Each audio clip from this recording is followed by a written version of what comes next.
Baik, bismillahirrahmanirrahim. Assalamualaikum warahmatullahi wabarakatuh. Perkenalkan, nama saya Ulfa Anggraini dengan NIM 19185, peminatan epidemiologi dan biostatistik di salah satu perguruan tinggi swasta di Makassar, yaitu Stikta Manatea Makassar. Nah, di sini saya akan membahas sedikit mengenai apa itu epidemiologi kerusuhan. Nah, ini adalah contoh gambar dari kerusuhan yang terjadi di masyarakat.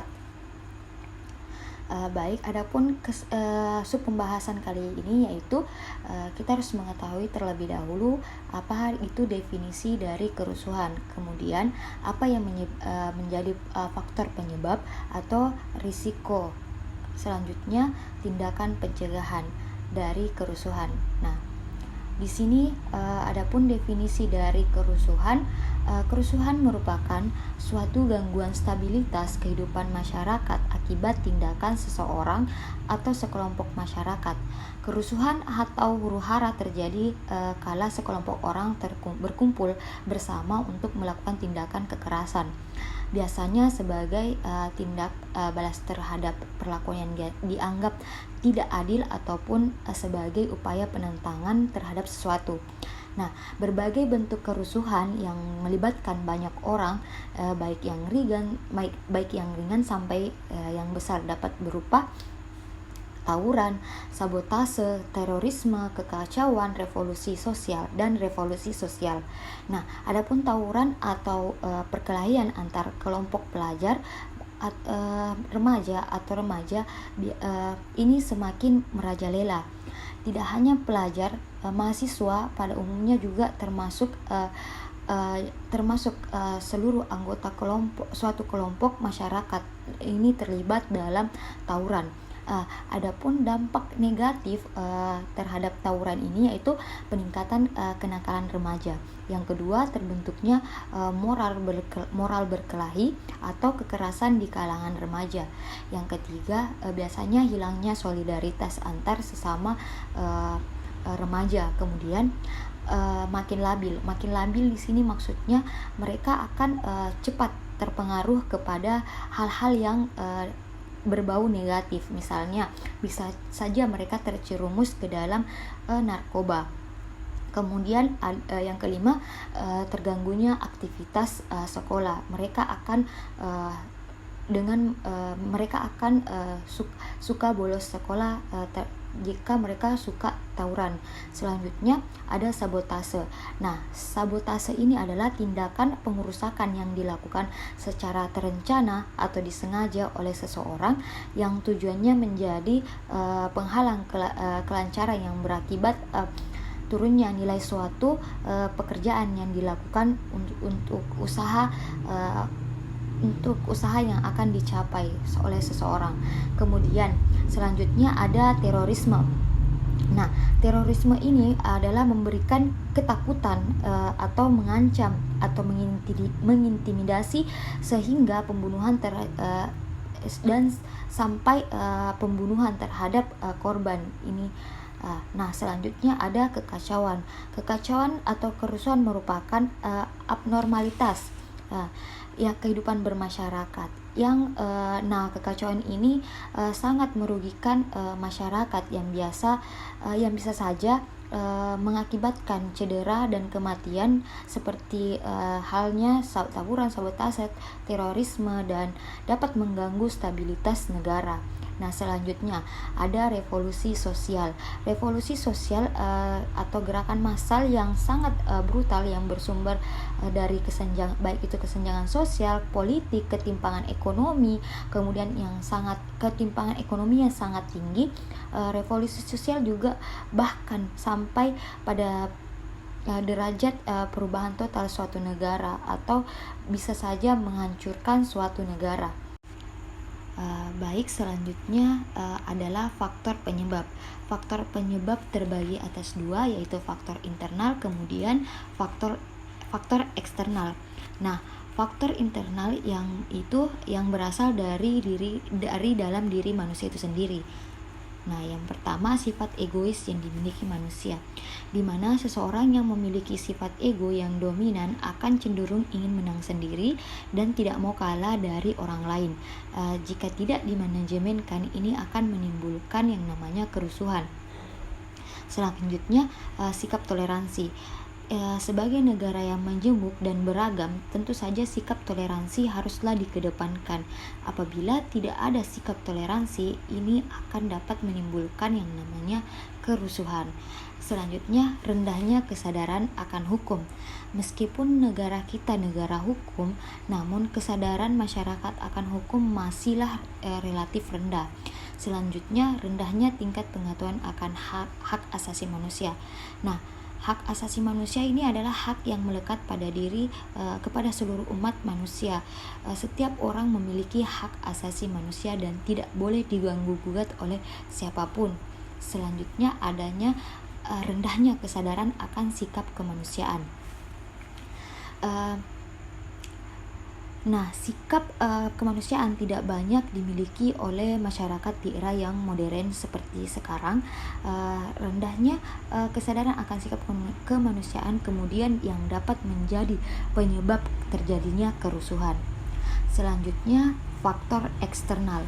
Faktor eksternal atau faktor dari luar, yaitu yang pertama, penyalahgunaan kekuasaan. Kekuasaan atau power merupakan unsur yang dapat membuat manusia dipandang dan lebih dihormati, sehingga mereka menyalahgunakan kekuasaan mereka yang dapat menguntungkan pribadi bagi diri mereka sendiri. Selanjutnya, ada tidak tegasnya aparat hukum. Nah, tidak tegasnya proses penegakan hukum oleh aparat negara. Pandangan masyarakat terhadap hukum adalah semakin tumpul ke atas dan meruncing ke bawah, yang dimana maksudnya seorang akan diputuskan bersalah dan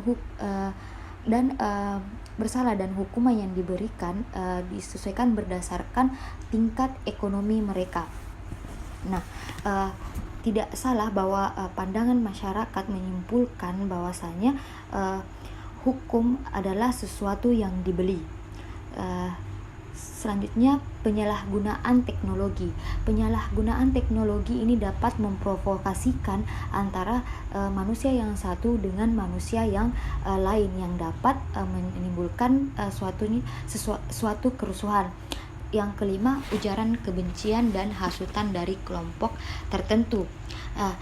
Situasi yang panas terjadi dapat dimanfaatkan oleh pihak yang memiliki kepentingan untuk melakukan hasutan dan ujaran kebencian untuk semakin memperkeruh suasana atau keadaan. Selanjutnya, tindakan pencegahan. Cara mengatasi kerusuhan dalam kehidupan sehari-hari. Yang pertama, fokus pada penyelesaian masalah menggunakan kepala dingin.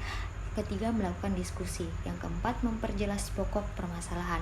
Dari keempat ini saling berhubungan, yang dimana kita harus fokus ke masalah apa yang terjadi, kemudian menggunakan kepala dingin untuk menyelesaikan masalah tersebut, melakukan diskusi kepada yang terlibat masalah, kemudian memfokuskan dan memperjelas apa masalahnya sehingga dapat menimbulkan penyelesaian masalah.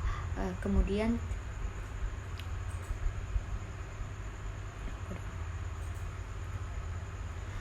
Selanjutnya tindakan pencegahan, yang dimana cara mengatasi kerusuhan dalam kehidupan sehari-hari. Yang pertama, fokus pada penyelesaian masalah. Yang kedua, menggunakan kepala dingin. Yang ketiga, melakukan diskusi. Yang keempat, memperjelas pokok permasalahan. Dari keempat ini saling keterkaitan, yang dimana apabila seseorang mempunyai masalah dengan orang lain, mereka harus tahu terlebih dahulu memfokuskan masalah tersebut dengan melakukan diskusi, tetapi mereka harus santai dalam menyelesaikan permasalahan tersebut. Kemudian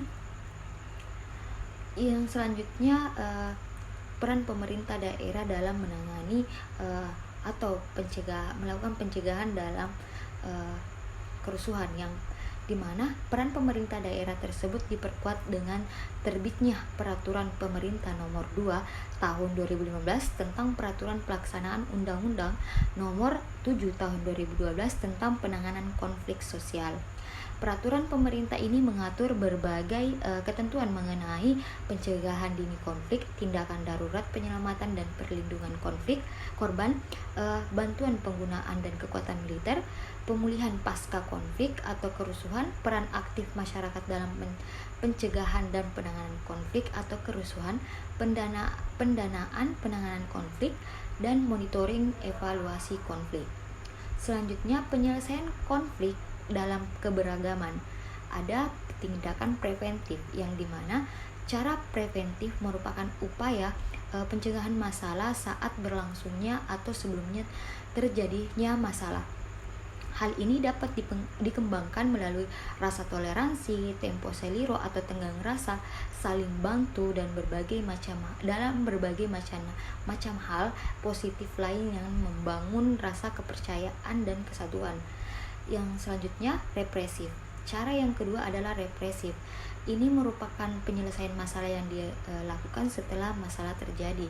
Tujuan dari penyelesaian masalah ini adalah untuk memulihkan keadaan seperti sebelum terjadinya masalah. Hal yang dilakukan seperti pembubaran paksa dan penangkapan. Selanjutnya ada kuratif.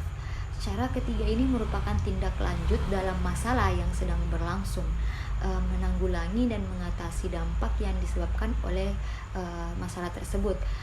Contoh monitoring korban kerusuhan, perdamaian dengan akta integritas, arbitrasi dan lain-lain. Baik, mungkin hanya itu yang bisa sampaikan. Lebih dan kurangnya mohon dimaafkan. Wabillahi taufiq wal hidayah. Wassalamualaikum warahmatullahi wabarakatuh.